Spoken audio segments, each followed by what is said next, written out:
We saw severe weather roll through Cenla this morning, and our weather team was tracking it all. Our first alert storm tracker started on Highway 28 in Pineville and headed east, covering multiple parishes in our viewing area. As the storm tracker exited LaSalle Parish, it encountered the most severe weather in Catahoula Parish, specifically Jonesville. The storm tracker saw wind speeds of up to 69 miles per hour.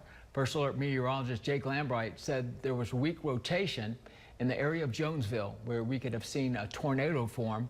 However, those conditions were not favorable as the storm lost intensity while traveling southeast. And we're getting a look at some of the storm damage around the area after this morning's severe weather. This is the scene at two homes in the 100 block of Mary Drive in the Payne subdivision in Natchitoches.